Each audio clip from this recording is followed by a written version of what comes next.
plática que les voy a compartir el día de hoy va a ser sobre indicios de tecnología avanzada en el pasado.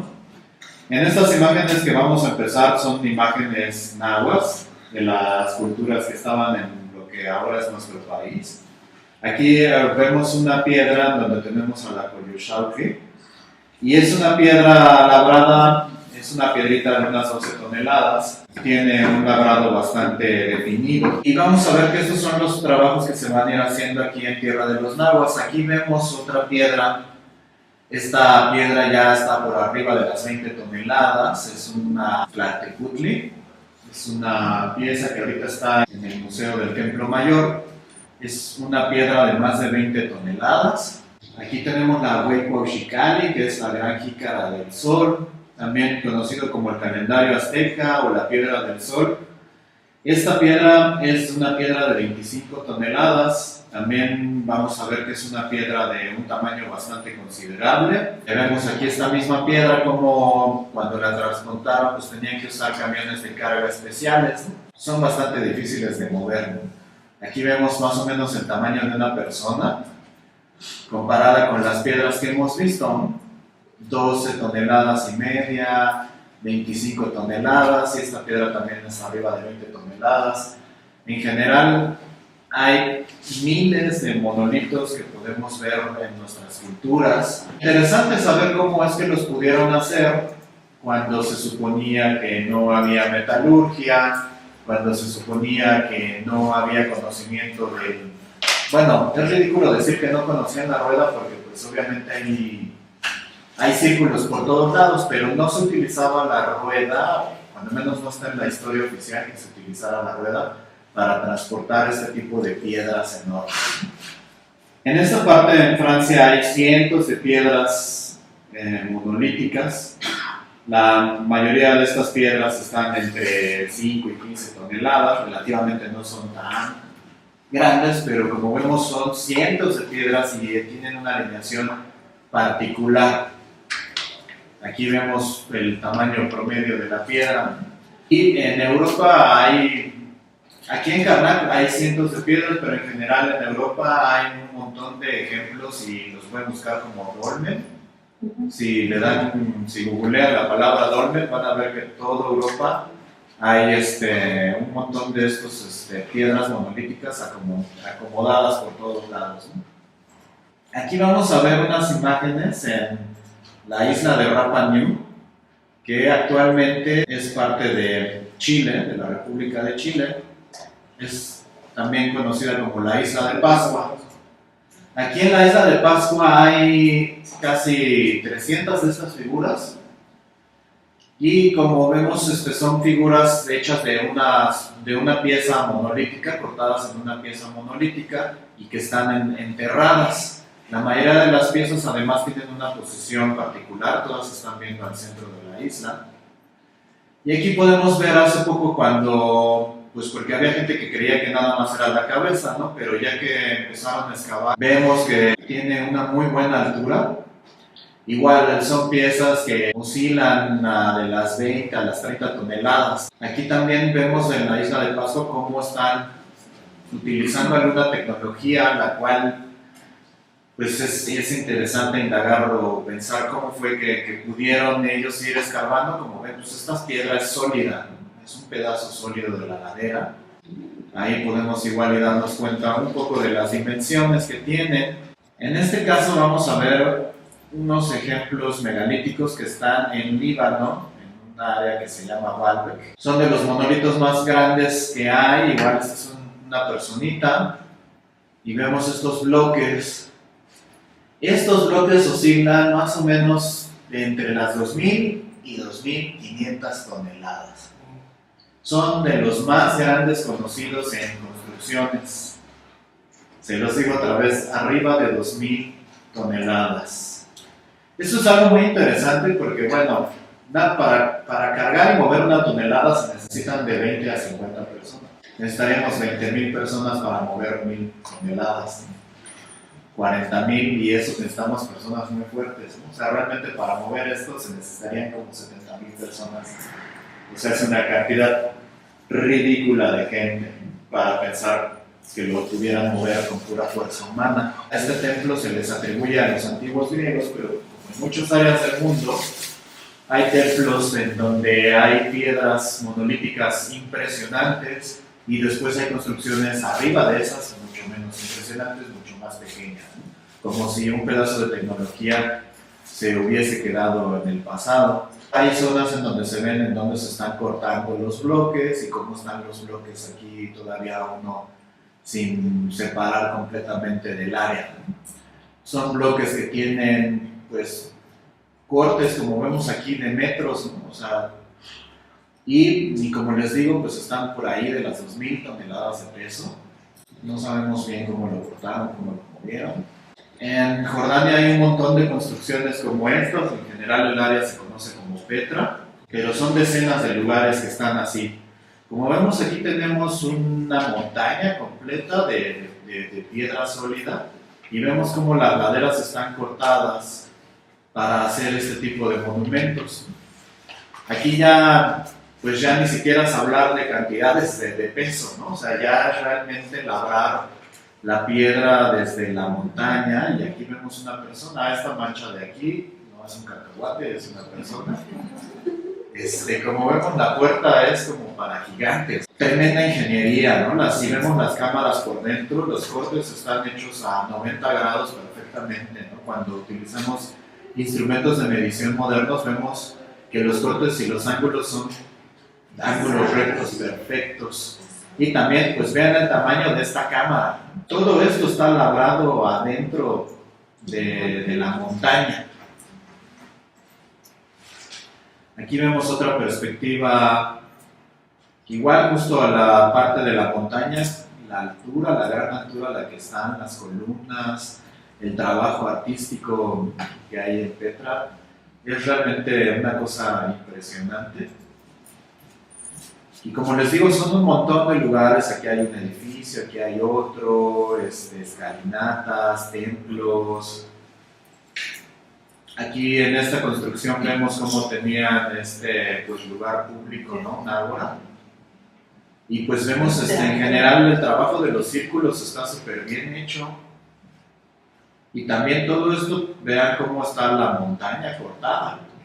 Como aquí se ven los cortes que se hicieron. Incluso aquí hay cámaras, aquí hay habitaciones, en pues como estadio que hay en Petra. Son indicios de tecnología que pues realmente están bastante avanzadas. Aquí vamos a ver unos megalitos que están en China, en una zona que se llama Yangshan. Cada vez nos lo muestran. Tenemos una montaña completa a la cual se le hizo esta pared plana, no es natural, está completamente cortada. Y vemos aquí cómo hicieron también un corte enorme justo abajo de esta gran piedra. Y por ejemplo, vean cómo le dan una forma semicilíndrica, ¿no? A esta parte de aquí. Es igual un pedazo de montaña cortado, y también aquí hay cámaras cortadas. Todo eso directo de la ladera de la montaña. Igual aquí se ve como la montaña natural, pues le falta todo este pedazo, ¿no? Todo este pedazo son cortes humanos. Imaginar los factores técnicos es muy interesante, ¿no? De cómo pudieron hacer un corte con ángulos rectos, con líneas rectas ya directo de la montaña y en estas magnitudes, ¿no? Igual después una persona. Toda esta cosa está súper, súper, súper enorme. Esto igual son miles de toneladas, y vemos cómo pudieron hacer este corte por abajo y además hasta dejar algunas esculturas. Y la gente puede pasar por aquí, por abajo, este corte de en medio de la montaña. O sea, todo esto es hecho por humanos, ¿no? Esta parte no es natural en la montaña, está todo el corte de aquí, todo el corte de allá. Y vemos cómo incluso se dan el lujo de quitarle este pedazo de abajo para que pueda pasar la gente. Y bueno, las dimensiones monumentales.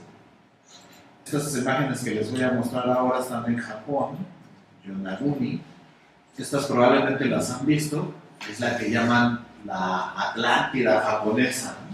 Están abajo del mar. Están abajo del mar. Las dimensiones, ¿no? Aquí tenemos un buzo Son bloques de miles de toneladas y esto es una ladera sólida que pues presuntamente se labró todo esto en una época del mundo en la que esto estaba fuera del agua.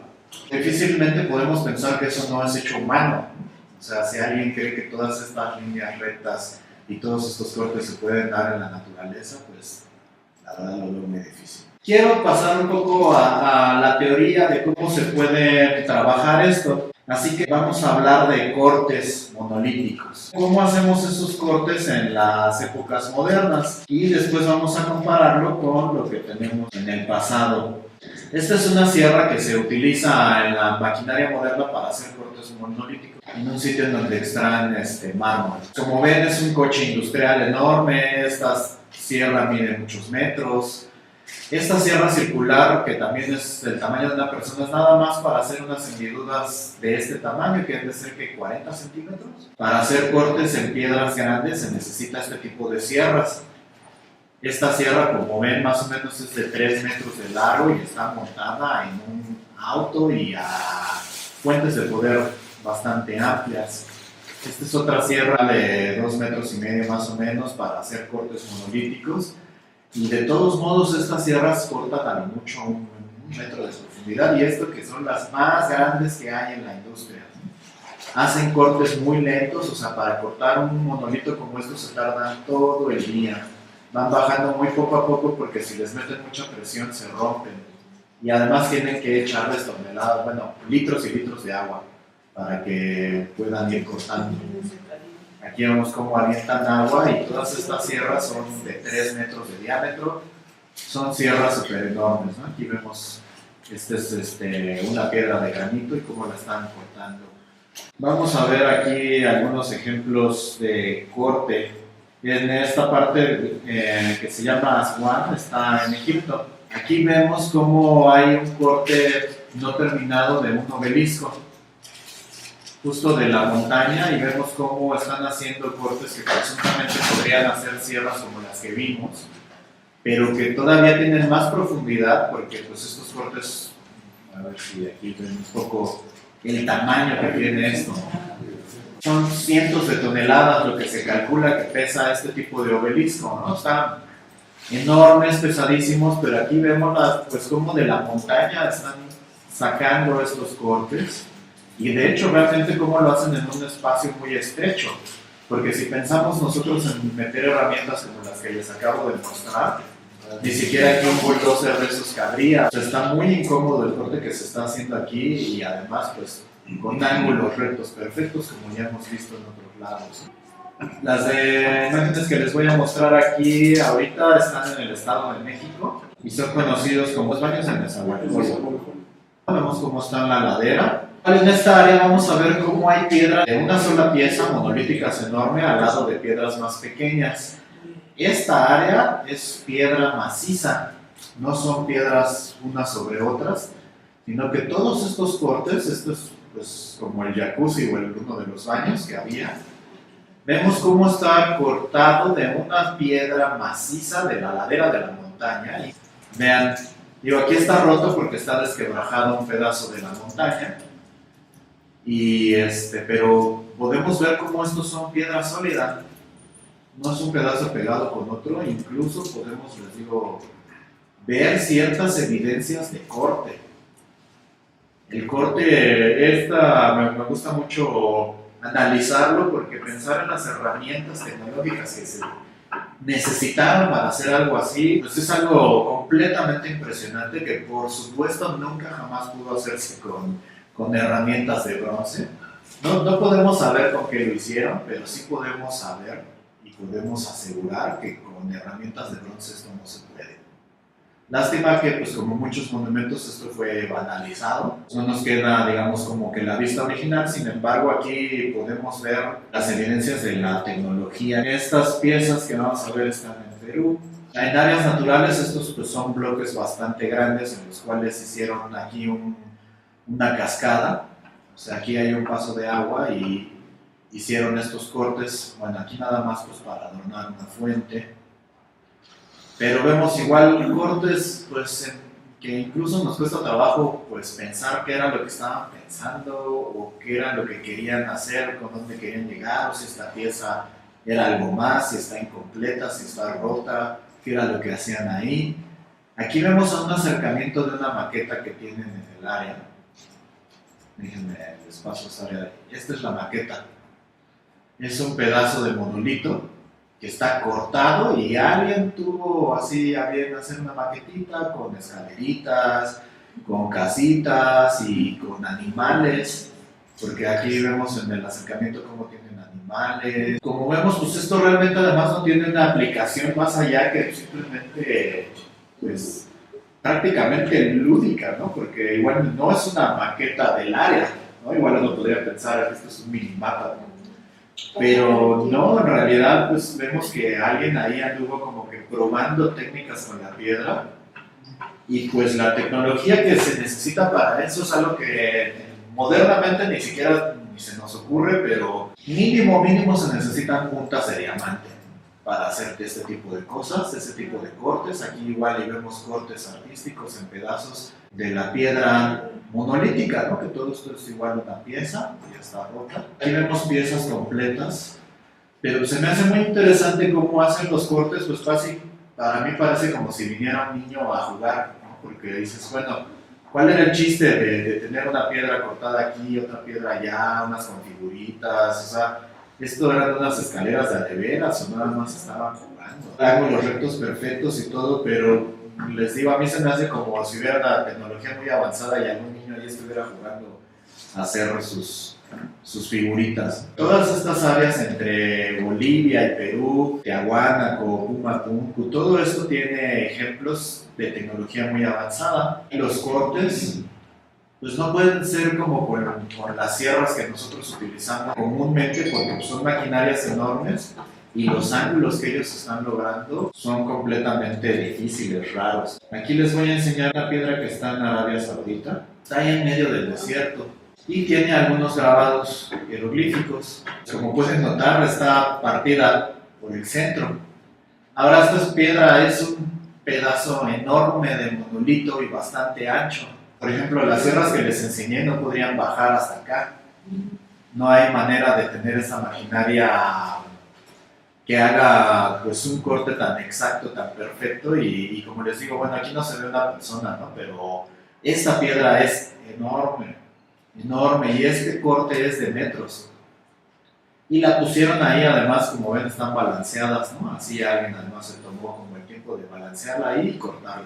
Y vamos a ver ahora algo de perforación de monolitos. Les voy a dar unos ejemplos con estas imágenes de cómo haremos esto con la tecnología moderna, utilizando taladros y trépanos. Ok, esto es un motor de un taladro. Aquí está una manita para que vean. Ni siquiera sale todo el taladro en la foto. Esta es la parte del taladro que va entrando en la piedra y van metiendo tubos para poder hacer perforaciones más largas. Y nada más ese taladro también es una cosa enorme, ¿no? Para hacer una perforación como esta. De esta perforación, de hecho, que es un poco más ancha, estos son 15 centímetros de perforación, lo cual es muy ancho en consideración de tecnología perforadora. 15 centímetros y se necesita un brazo de taladro como esto, que está pues metido en una grúa. Este tipo de tecnología es cara, es pesada, usa un montón de combustible y es lo que usamos ahora modernamente. Para hacer un hoyito así chiquito, que esto que es una pulgada, necesitamos este tipo de taladros industriales y varias personas para hacer nada más un hoyito chiquito y vean la definición. Terrible, ¿no? O sea, no se ve un círculo como tal, se ve, porque además esto es un rototaladro, en realidad martilla, o sea, más que dar vueltas a esta broca, constantemente martilla y golpea la piedra. Es también una pieza industrial pues más pequeña a comparación de las otras para hacer un pequeñito hueco. O sea, ni un hueco pequeño como estos podemos hacer con un taladro de mano. Necesitamos este tipo de piezas industriales. Vamos a ver ahora el problema interesante que viene en el trabajo de la diorita, que es un tipo de mineral, un tipo de piedra que se trabaja en Egipto. La diorita es de los materiales más duros que hay. Incluso si ustedes compran una pieza de diorita, van a ver que con el mejor taladro y con la mejor punta de diamante no la van a poder perforar. Aquí vemos el trabajo de una vasija. Y este ejemplo dice, bueno, si tuvieran taladros tan potentes que pudieran trabajar la diorita, pues el taladro tendría que entrar aquí. Pero esta parte de aquí no se podría hacer con un taladro, pues porque entra en una línea recta. Sin embargo, el trabajo de diorita que está hecho en Egipto está perfectamente bien la parte interna, o sea, no se ve así. Así es como pudieron hacer una bandija con un taladro, pero está así. Y esas son las piezas que están en Egipto. Entonces, diorita y hay N de estas, ¿no? Aquí nada más les pongo un par. Pero por dentro están perfectamente bien delineadas, cosa que a la gente que intenta tratar de imaginarse cómo lo hicieron, pues es muy difícil. Aquí tenemos solo un ejemplo de, esta es una estatua de Keops, tamaño real, en pura diorita. Y vemos la definición del halcón, de la persona y todo esto, y es uno de los materiales más duros que hay posibles, estas vasijas. Y como les digo, el ángulo de perforación es algo que pues hasta ahorita no se ha ni podido ni explicar, y por supuesto no se puede reproducir con la tecnología que tenemos hoy en día. Aquí vamos a ver un ejemplo del uso de un trépano. Es un taladro cilíndrico y esos trépanos al taladrar dejan ese tipo de cilindros de piedra, y este cilindro de piedra fue encontrado en Egipto. Prueba de que usaron una pieza industrial, un trépano, como ahora los conocemos. Aquí no se alcanza a ver la parte circular por el ángulo de la sombra. Es una hendidura en Egipto que se hizo con un trépano. Se pueden ver igual las marcas de la pieza. Hay esta prueba de estos pedazos que quedan adentro. Estos pedazos están ahí botados en Egipto también. Y esto pues simplemente, si no es con un trépano o no es con un taladro cilíndrico, pues me interesaría mucho ver qué dice un arqueólogo, ¿no? O qué dicen, si alguien dice que no se hizo con uno de estos trépanos industriales, ¿cómo lo hicieron entonces? Porque además, digo, igual aquí, un poco como en los baños de Nezahualcóyotl, hasta se ven las líneas. Vamos a ver aquí ejemplos en Pumapunku. Esto está en Bolivia, y es tecnología inca, que los incas también tienen todo tipo de tecnología súper avanzada. Por ejemplo, vean esto es una perforación como de 1 metro de profundo, y se ven las marcas. Aparte, esta tiene otra perforación que cruza perpendicularmente. Aquí vemos otra perforación más pequeña, y aquí de estos son micro perforaciones. Como les enseñaba, para hacer perforaciones pequeñas con la tecnología moderna las tenemos todas mal hechas, ¿no? Aquí no solo se ve la perforación perfecta, sino que aquí hay un canal, microperforaciones. Aquí vemos otro acercamiento de las microperforaciones, y estas tienen metros de profundo. También, o sea, necesitaríamos una pieza súper potente y al mismo tiempo súper delgada para hacer una perforación de estas dimensiones y de esta profundidad. Como ven, también tiene aquí una línea, ¿no?, que está perfectamente hecha. Y bueno, muy interesante también pensar para qué hicieron esas perforacioncitas, ¿no? Así como que quisieron pasar ahí un cableado, o era para sostenerlo, no sé, realmente es que... Aquí otra cosa muy interesante que hay en Pumapunku es que ven que los bloques están unidos con este tipo de tes o como de I latina, ¿no? Esta forma de I latina les ponían acero o algún tipo de metal. Aquí no se ve la pieza de metal, pero hay piezas de metal que se han encontrado que estaban uniendo los bloques monolíticos, les hicieron esa forma de huesito y pues seguro que echaron el metal líquido, ¿no? O sea, para poder unir esas piedras monolíticas. Y está también esta parte de tecnología, ya nos habla de metalurgia avanzada, ¿no? Y pues este tipo de figuritas las vemos en Pumapunku por todos lados, los cortes, estas piedras de hacha. Vemos igual esta, pues, ¿qué hicieron esto, no? Como ven, es un hoyo casi rectangular, pero aquí tiene otro pedacito. Esto no pudo ser un taladro, no pudo ser un trépano. Las líneas rectas que vemos en general en Pumapunku, y de estos igual hay miles de bloques botados por todos lados, en todas estas áreas en general de Bolivia, de Perú, todas estas zonas incas, vemos este tipo de cortes, este tipo de perforación tecnológica. Ya vimos un poco de corte, ya vimos un poco de perforación, vamos a ver movimiento de monolitos. Las imágenes que les voy a pasar ahorita son del trabajo se llama Ed Litzkowning. Él heredó el conocimiento de los masones. Esto que vemos ahí es la única construcción monolítica moderna. Está en Estados Unidos y se llama el Castillo de Coral. Es un museo al cual la gente puede ir. Cuenta la leyenda que todo este complejo que tiene un montón de monolitos, todo este complejo lo hizo Litzkowning él solito. Aquí tenemos una piedra que se puede empujar, una piedra giratoria de 9 toneladas.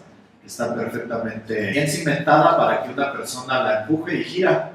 Esta es la rueda que Litzkowning dice usar para, según él, aquí tenemos una rueda que le llaman flywheel. Esta rueda tiene disposiciones magnéticas. Esta pieza tecnológica, según Litzkowning, puede levitar piedras. Sí es cierto, ¿no? ¿Quién sabe? Pero cuando le preguntaron a él cómo hizo todas estas cosas, dijo que con esta pieza pueden ellos levitar piedras, que es una tecnología avanzada y que es una tecnología que los masones conocen desde épocas muy antiguas. Esas son las declaraciones que él hace. Ahí está también en este museo esta rueda que tiene sus arreglos magnéticos, cadenas.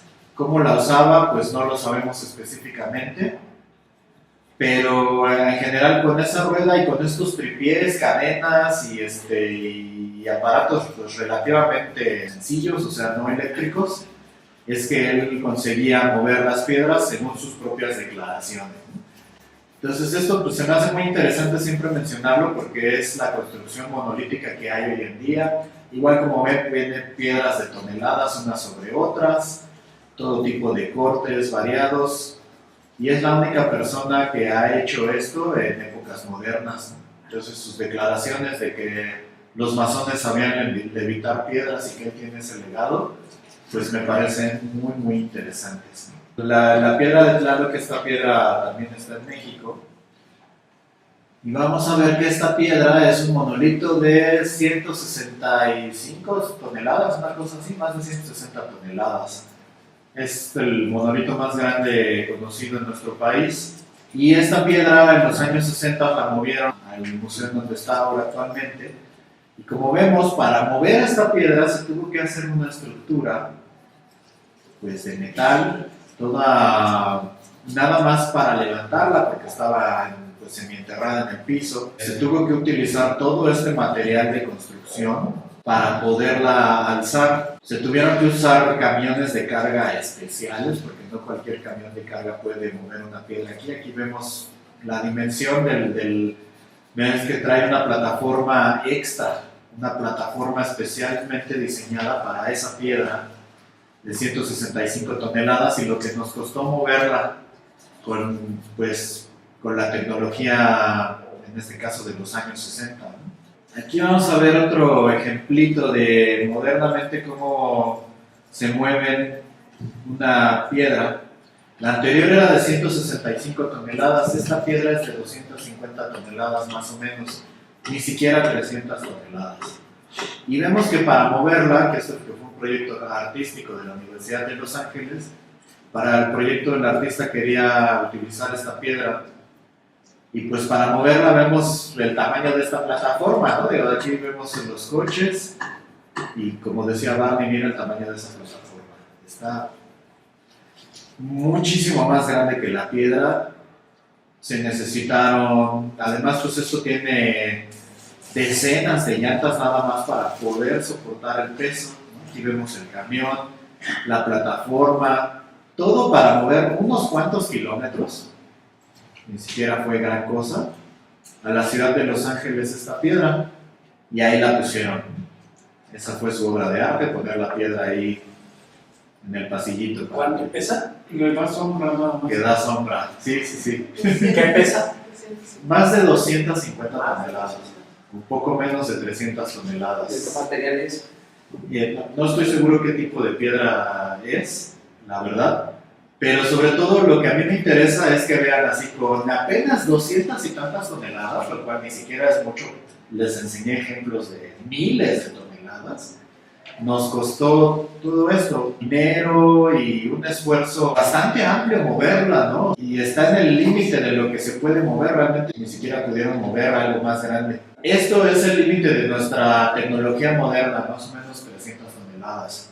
Más de 300 toneladas, no tenemos grúas de ese tamaño, no tenemos camiones de ese tamaño, a nada, o sea, como ven ahorita en ninguna construcción moderna hay nada de ese tamaño, porque simplemente ya modernamente no movemos esos pesos. Nanmadol, esto es la Micronesia. Esto está literalmente en medio del Pacífico. Y es una de los, ¿por qué lo puse en los ejemplos de movimiento? Es de lo más interesante que hay porque es una isla muy pequeñita. Ustedes si buscan en la Micronesia, Nanmadol se llama, o sea, del Océano Pacífico, que es enorme, es el más amplio, está así en medio de la nada, está esta isla.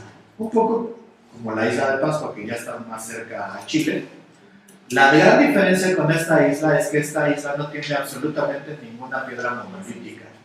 Y esto que vemos de aquí son piedras de basalto. El basalto hace estas formas como hexagonales al natural. También son piedras de toneladas. Lo que es súper interesante es que no están en la isla. Todas estas piedras las tuvieron que viajar a través del océano. Hay cientos, incluso hay miles de estos monolitos en la isla. Toda la isla tiene una muralla que, como aquí vemos, pues es como de unos 4 metros. Y cada una de estas pedazos pues son toneladas, ¿no? Aquí es una persona, estas piedras son toneladas, no se ven muy voluminosos porque más bien estas son alargadas. Lo que es, les digo, más impresionante es que esta isla está llena de construcciones, está toda llena, toda amurallada, y se sabe que estas piedras no son de ahí, no son nativas.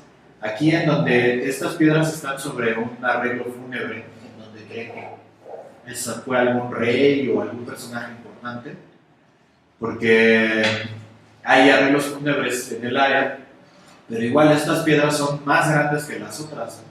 Todas estas piedras son de como alrededor de 30 toneladas, que son, como les digo, un poco más grandes que las que vemos ahí, pero hay miles en una isla completamente tropical, completamente en medio del Pacífico. Esta isla además está 100% deshabitada. La gente que vive en las islas aledañas dice que está maldita y que nadie se queda ahí en la noche. Es uno de los ejemplos más interesantes de los enigmas del movimiento porque, como les digo, está justo en medio de la nada. Ya que vimos estos ejemplos de los monolitos que hay, de cómo se pueden cortar, cómo se pueden perforar y cómo se pueden tal vez mover, vamos a ver algunas fuentes de poder, ¿no? Tenemos poder solar. Estas fuentes de poder pues también pudieron ser utilizadas en el pasado, pues porque el sol es el mismo y el sol ha estado brillando igual de fuerte por mucho tiempo. Y vamos a ver este ejemplo. ¿Qué estamos viendo ahí? Esto es una construcción de andamios de madera. Esto que ven aquí es un pedazo de plástico industrial. Es un plástico resistente y lo dejaron ahí que le cayera el agua. Es una construcción pues relativamente muy sencilla. Una base de madera, un pedazo de plástico y el agua. Como vemos, el agua pues hace aquí un círculo y se asienta, ¿no? Hace aquí una parte cóncava. Y esta concavidad en la que entra el agua crea una especie de lupa o de lente de aumento. Cuando se expone esto al sol y pasa el rayo de la luz del sol por esta lupa, vamos a ver que aquí no está el punto focal bien definido, pero cuando acercan, aquí que ya se está acercando al punto focal en cuestión de segundos, se quema. Esto es un video de YouTube, lo pongo nada más las imágenes para que no me reclamen derechos de autor luego, pero aquí está, Dan Rojas, y estas páginas, si quieren, el canal se llama greenpowerscience.com, tienen videos muy interesantes de y más cosas de cómo obtener, ¿no? Pero aquí como vemos son simples tablas con un pedazo de plástico y agua. Realmente es algo súper fácil de obtener y tiene suficientes grados como para quemar la tabla en segundos. Si ustedes ven el video así en cuestión de un par de segundos que pone la tabla se carboniza. Aquí otro ejemplo. Este ejemplo es similar, nada más que en vez de ponerle un pedazo de plástico y agua, está utilizando una lupa pues bastante grande. Y estas lupas las sacan de las televisiones viejitas, cuando las televisiones, las pantallas viejitas. O sin escopo. Ajá, traen unas lupas enormes. De hecho, yo por suerte tengo una de esas que ya cuando no la use ya podría ser mi radio de la muerte. Pero como ven, es una manera sencilla de tener una super lupa y vamos a ver que esta todavía obtiene más poder que la que vimos era nada más agua, ¿no? Que también, bueno, es más fácil de conseguir la de agua.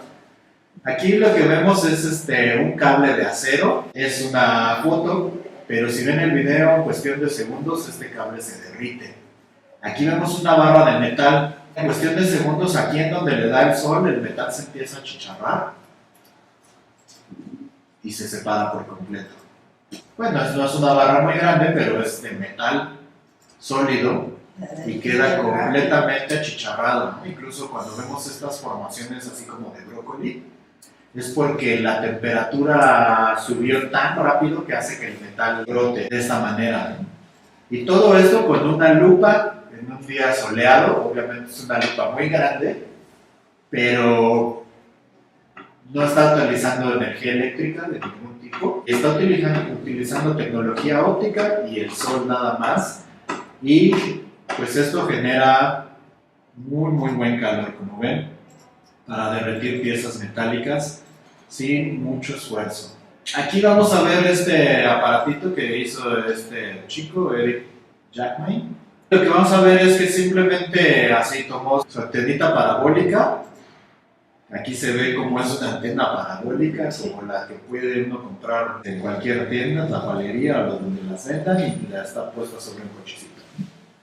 ¿Cuál es el chiste de esta antena? Que le puso chorrocientos mil espejitos.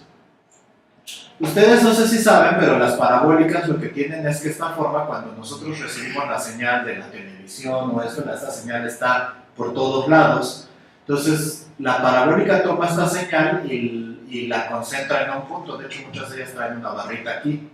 Ustedes han visto sus parabólicas, probablemente traen una barrita, porque justo aquí enfrente de la parabólica es donde se concentra pues la señal de la televisión, o en este caso, la mismita tecnología, vamos a ver cómo da el rayo de sol y lo va a concentrar en un punto. Ese punto, en cuestión de un segundo, hace que esta tabla entre en fuego. Si ustedes quieren ver el video, es rapidísimo, nada más pone la tabla y quema. Aquí está igual una lata de aluminio, las hace estas perforaciones en cuestión de segundos.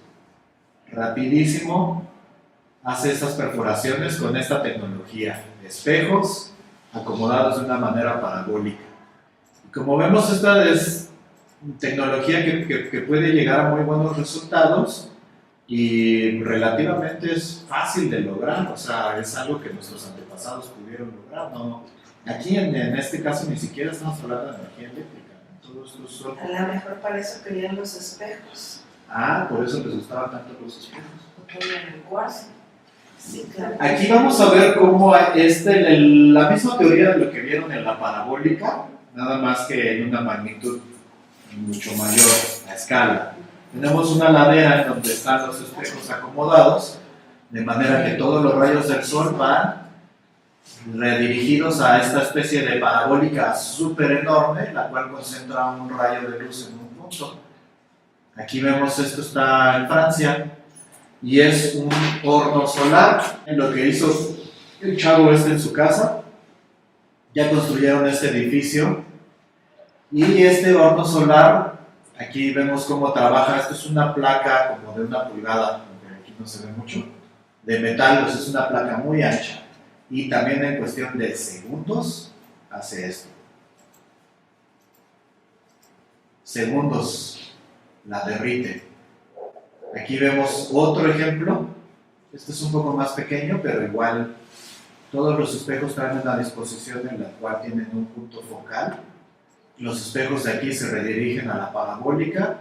Las temperaturas a las que llega este laboratorio de Francia son arriba de los 3500 grados centígrados. Funde lo que sea. Esta tecnología, pues es algo que a mí me parece que muy probablemente se pudo usar en el pasado, ¿no? Incluso hay quien cree que las pirámides tenían todas sus partes externas llenas de espejos o de material reflejante, lo cual pues se dice que era por estética, ¿no? Pero ¿qué tal si hubiera sido más fácil redirigir la energía solar? Ahora vamos a hablar de electricidad. La electricidad en realidad es algo que avanzó muchísimo en la tecnología y la humanidad. Los grandes avances creo yo que han sido el fuego y la electricidad. Y aquí vemos una de las baterías más sencillas, que es tomar un limón y meterle un pedazo de cobre en una moneda y un pedazo de hierro. En realidad cualquier combinación de metal, no solo cobre y hierro, si tenemos dos metales diferentes, pueden crear un flujo y también se pueden poner en línea para crear un mayor voltaje. Estas son baterías hechas de puro limón. O sea, ¿cuál es la tecnología aquí? Pues realmente la tecnología no es tan avanzada, aquí lo que importa es saber. Si nosotros sabemos que con dos metales diferentes que convivan en un medio ácido, que puede ser un limón, una naranja, una papa, casi cualquier fruta, sirve para que haya un intercambio de electrones, lo que llamamos electricidad, porque un metal da y otro recibe. Entonces ese flujo de electricidad se puede lograr pues relativamente muy fácil, ¿no? Si uno sabe cómo. Vamos a ver este pedacito de tecnología que es conocido como la pila de Bagdad. En Bagdad se encontraron un montón de estos jarroncitos y estos jarrones tienen un cilindro de cobre, bueno, un vaso de hierro y un cilindro de cobre adentro. Tenemos los dos metales, pero como es un vaso se le puede rellenar de lo que quieran, de jugo de cualquier ácido, ¿no? Muy fácil de tener con jugo de naranja, jugo de uvas. Está comprobadísimo que funcionan estas baterías. Vemos el pedazo de cobre metido en el vaso de hierro. Entonces aquí en medio de estos dos se rellena con el líquido. Y esto es una batería que existe pues están en la vieja Mesopotamia, ¿no? Están en abundancia en Bagdad, lo que pues, es el Golfo Pérsico. Y también podemos ver que estas baterías fácilmente pueden ser acomodadas en circuito y dar mucho más potencia. No se necesita una batería súper enorme para dar más electricidad, se pueden poner en línea muchas de estas, ¿no? Y realmente los materiales pues, son muy sencillos de obtener. Este es un glifo que pues, muchos han interpretado como que tenían energía eléctrica en Egipto, porque pues, consideran que esto es pues, como un bulbo, como un foco, y vemos cómo tiene un cable que está conectado a pues, lo que ellos interpretan que es una vasija, como la que vimos, una probable pila, un vidrio, y esta parte de la luz está ejemplificado con una serpiente, ¿no? También es interesante cómo en las pirámides, no solo en Egipto, en todas las pirámides del mundo, hay pasillos, los cuales, aunque hubiera sido pleno día, hubieran estado en oscuridad total. Para que la gente pudiera ver adentro de esos pasillos, hubieran tenido que usar antorchas. Bueno, con la tecnología que les adjudicamos. Y si hubiesen usado antorchas, habría marcas de hollín. Y no hay una sola marca de hollín en ninguna pirámide.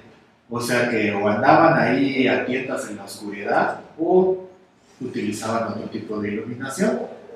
Algunos creen que este glifo es una prueba y pues aquí incluso algunas personas han hecho la recreación de un bulbo funcional con estas baterías. Sabemos que podemos hacer una reproducción funcional de una lámpara con la tecnología pues idéntica a la de la pila de Bagdad, nada más que esto es en Egipto.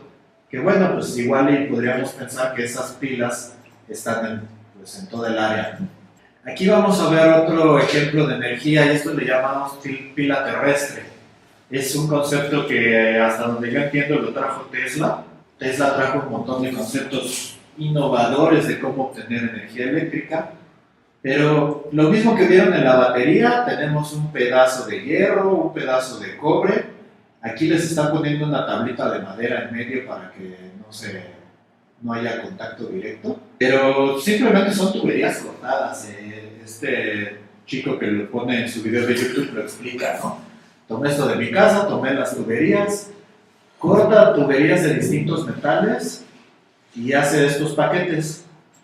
Los pone así enterrados en una zanja y pone un poco de agua para que funcione como conductor. Y igual hace una línea de cableado. Positivos y negativos ya están en cada barra y hace una especie de línea. Lo mismo que vieron en la pila de Bagdad, nada más que en vez de estar sumergido en jugo de naranja o de uva, de lo que quieran, está sumergido en la tierra.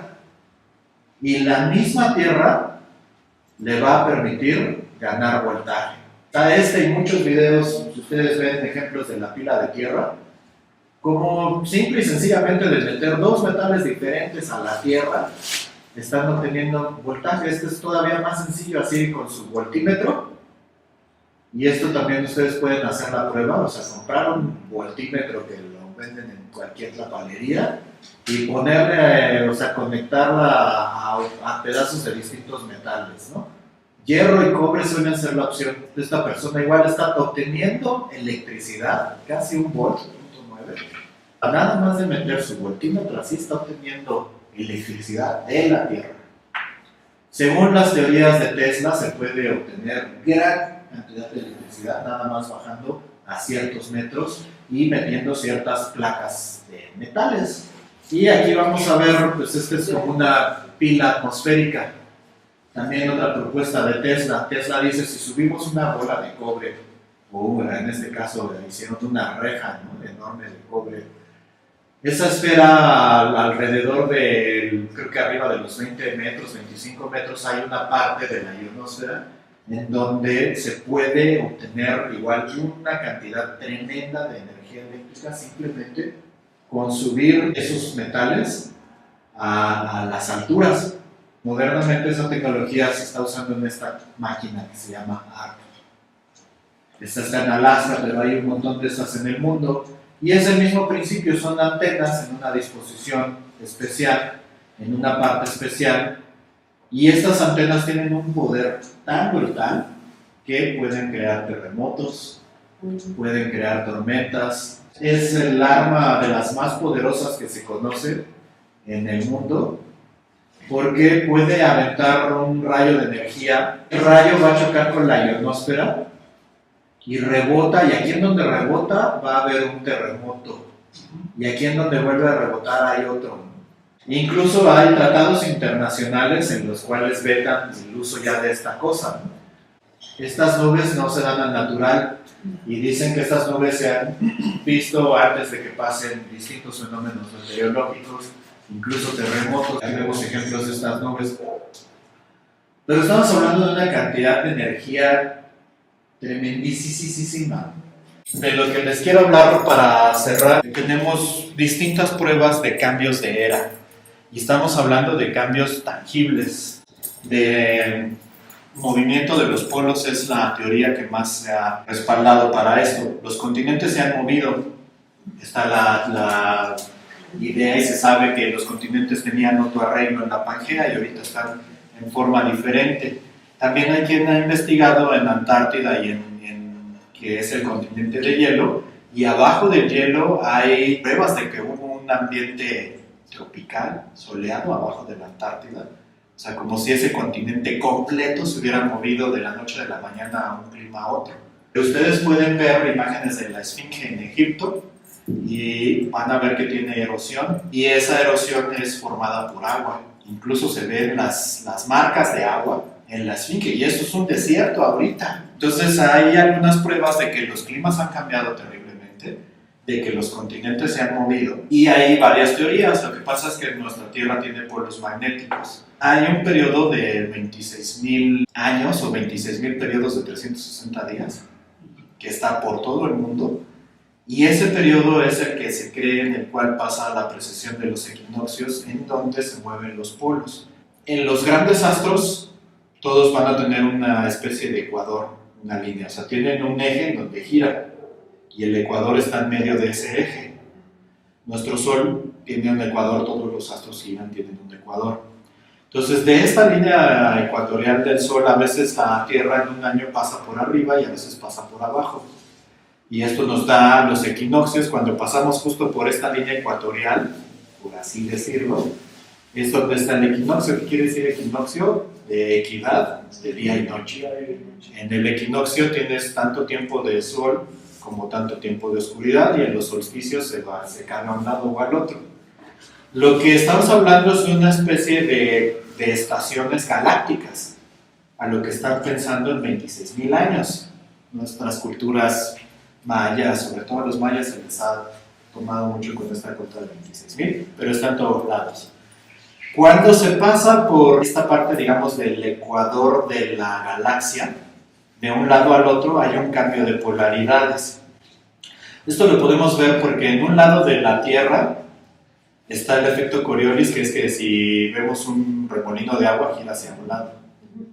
Y si del otro nos vamos al otro lado del ecuador de la Tierra, el agua gira hacia el otro lado. Justo en el ecuador el agua cae hacia abajo.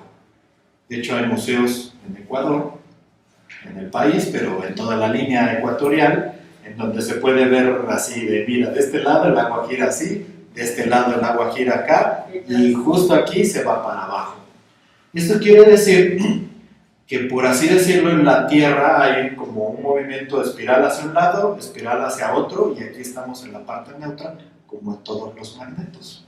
Los magnetos tienen un movimiento de un polo hacia el otro y hay una parte neutral. ¿Por qué les digo esto? Porque cuando pasamos por la parte neutral de la galaxia, la teoría es que eso hace que nuestros polos se muevan, porque los polos se están moviendo, por así decirlo. La galaxia también tiene una gran espiral. Entonces, cuando estamos de un lado, estamos en la influencia de una parte de esa espiral, y cuando pasamos este equinoccio galáctico, la teoría está en que los polos se mueven. Y cuando los polos se mueven es cuando la Tierra tiene estos grandes cambios continentales. Entonces, vamos a ver, algunas personas creen que incluso estamos cerca de esto, ¿no? Que siempre el cambio de era es algo que se ha hablado desde las épocas de Jesucristo, ¿no? Pero ahora que fue el super terremoto en Haití, creo que fue hace 5 años, algo así, se movieron un poco los polos, cuando no se habían movido en miles y miles de años. Mi teoría es que ha habido grandes civilizaciones en estos 200.000 años, que solo tenemos 5 o 10.000 años a lo mucho de historia. En estas épocas ha habido civilizaciones que han crecido, y constantemente vemos cómo esas civilizaciones han caído, han quedado como la que vimos en Japón, que quedaron abajo del agua, que se movieron los continentes.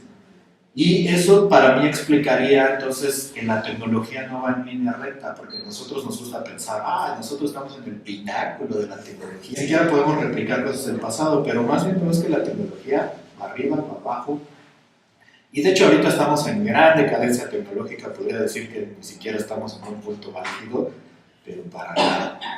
Entonces, lo que yo creo es que por eso hay tantos indicios de civilizaciones avanzadas, por eso se ha perdido la información, y por eso hay grupos iniciáticos que tienen todo guardado. No duden que ahorita ya sabemos clonar gente, levitar piedras, incluso que ya hayamos llegado a Marte y cosas así, y que no nos lo digan. Porque esto es poder, ¿no? Imagínense qué pasaría si ahorita hubiera un gran cataclismo y se perdiera la electricidad, la civilización, casi regresaríamos a ser cavernícolas.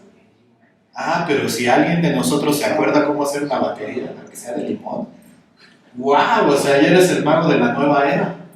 Tienes todo el poder. Entonces tienes dos opciones: das esa tecnología a los demás y creas así un avance de esplendor o te la guardas y te conviertes en un mago. Porque el mago para él es científico, solo es mago para el otro que no sabe cómo funciona. Entonces vemos que hay un montón de esa tecnología guardada y pues que vale la pena andarla cuestionando por todos lados. Pero bueno, por el día de hoy ya le corto aquí, pues porque sí son temas muy largos, muy amplios, pero les agradezco mucho por venir, les agradezco mucho.